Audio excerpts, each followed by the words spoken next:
Alors bonjour tout le monde, ici Dave et je vous présente la météo pour cette semaine au Québec. Alors évidemment ce dimanche c'est froid, c'est venteux, il y a des flocons de neige qui tombent un peu partout.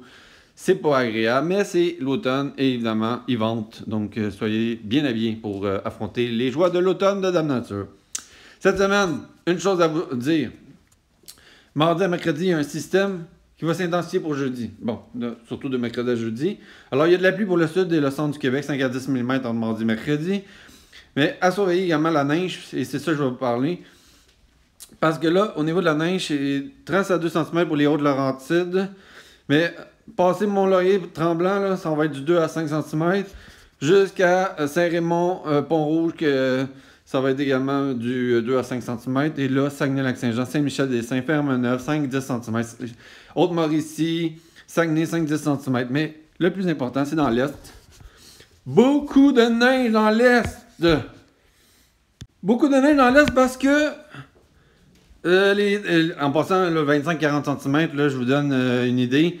C'est surtout au Parc national de la Gaspésie. C'est vraiment terrain montagneux. Mais par contre, la Côte-Nord, Bas-Saint-Laurent jusqu'à Sept-Îles, ça va être du 15 à 25 cm. Ça va être surveillé, là. On pourrait même avoir des avertissements de neige. Et même du côté de Rivière-du-Loup, du 10 à 15 cm est possible également.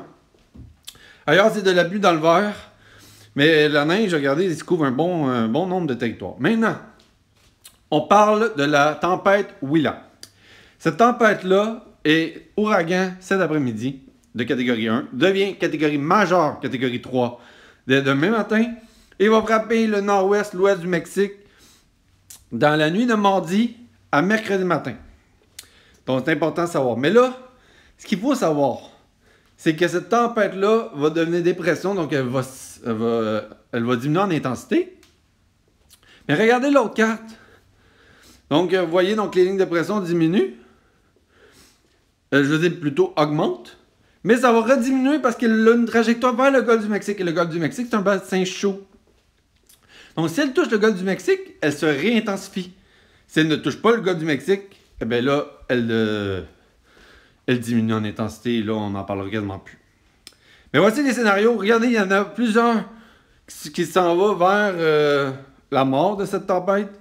Mais il y en a quand même 4-5 qui est sérieux et qui monte ça jusqu'à catégorie 3. Il y a même un pessimiste qui monte jusqu'à catégorie 4 la semaine prochaine. Donc, ce qui pourrait redonner vie à cette tempête. Et c'est ça qui va être à surveiller parce que c'est cette conséquence de tempête-là qui va avoir un impact sur la dépression côtière qui va remonter vers la fin du mois d'octobre.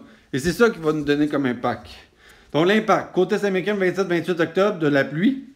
Mais cette dépression-là qui va longer après ça tout le sud des États-Unis pour remonter la côte est américaine, 27-28 octobre, va également affecter le Québec et le nord-est des États-Unis, 29-30 octobre. Surtout le 29.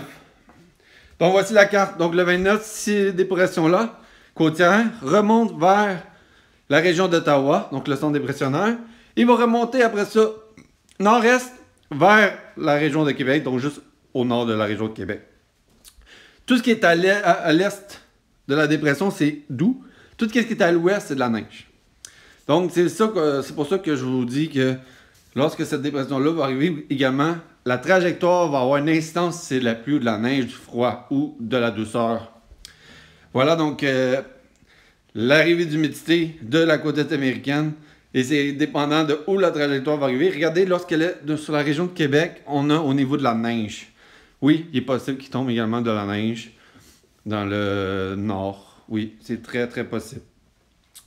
Maintenant, je vais vous parler d'un autre pattern. Un blocage anticyclonique, un fort anticyclone puissant qui va déverser l'air froid polaire du pôle Nord directement vers l'Europe. Et ça, c'est à cause du blocage d'un anticyclone qui est puissant, qui va faire remonter les dépressions très, très au nord vers le Groenland, avant de bifurquer et ramasser l'Europe. Et c'est quoi de le dire? Regardez la France, l'Autriche, l'Allemagne va être dans une vague de froid, l'Italie, également la Méditerranée qui va avoir des précipitations qui pourraient être sous forme de neige ou de pluie, mais beaucoup de précipitations en mer Méditerranée. Donc beaucoup de précipitations du côté de la Grèce, de l'Italie, la Roumanie, la Turquie, la Bulgarie, la Serbie, la Croatie, l'Hongrie, l'Autriche. En plus de la vague de froid qui s'installe sur quasiment toute l'Europe de l'Ouest, ça pourrait même se généraliser. Et à suivre également des coins de l'Espagne et du Portugal qui pourraient vivre sécheresse également au niveau de l'Irlande, également va être à surveiller. À ce niveau-là, ainsi les îles britanniques. Alors c'est pour ça que je vous parle. Ça va avoir une incidence également comme blocage, ça pourrait arriver du froid au Québec. Donc c'est pour ça que c'est très important de surveiller ça parce que c'est un dérèglement climatique en soi. Et puis je vais surveiller la situation au cours des prochaines semaines. Donc je vous souhaite un excellent dimanche. Habillez-vous. Ciao, ciao, ciao!